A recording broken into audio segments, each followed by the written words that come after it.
Bonjour tout le monde, c'est Jean-Philippe pour Sport Vie Pratique. Là, je vais vous proposer une recette de Saint-Jacques rôti au Chablis réalisée au Cookéo. C'est une recette issue de l'application Mon Cookéo. Vous allez voir comment on réalise cette recette. Donc là, voilà, l'avantage, c'est que vous pouvez faire la recette étape par étape. Donc voilà, là, on vous dit préparez les ingrédients. Donc là, vous avez la liste des ingrédients sur votre gauche. 12 ou 16 noix de Saint-Jacques, 20 g de beurre, 400 g de blanc de poireau lavé, coupé en carrés de 5, etc., etc. Donc là, vous faites ces faits, voilà, étape par étape. Ça, c'est super intéressant. Et puis, quand on arrive au bout, voilà, quand on arrive au bout de la recette, vous avez un petit signal sonore. On va la redétailler, cette recette. Voilà, on va commencer par les ingrédients. Donc là, vous avez 12 ou 16 noix de Saint-Jacques, 20 g de beurre, 400 g de blanc de poireau lavé, coupé en carrés de 5 mm. Bon, ça c'est précis. 160 g de petits marrons pelés, coupés en cubes de 5 mm de côté. Bon, bah là, pour les dimensions, c'est vous qui verrez.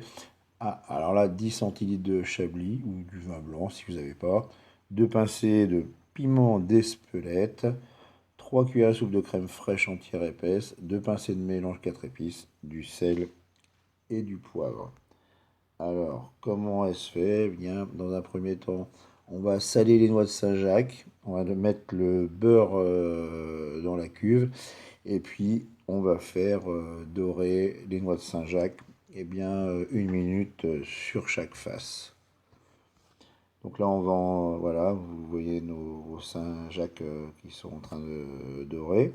On va les réserver, puis on va ajouter les légumes. Hein. On va déglacer avec le vin blanc.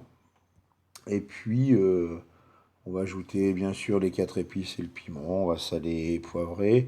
Et puis, on va mettre la cuisson, cuisson sous pression ou cuisson rapide. Ça dépend des cookies pendant 5 minutes. Et puis, une fois que la cuisson va être terminée, on va ajouter la crème fraîche. Et puis, on va replacer les noix de Saint-Jacques sur les légumes. Et puis, ensuite, on va servir tout ça. Voilà, ça donne un plat super sympa. Écoutez, je vous dis à bientôt pour d'autres idées de recettes.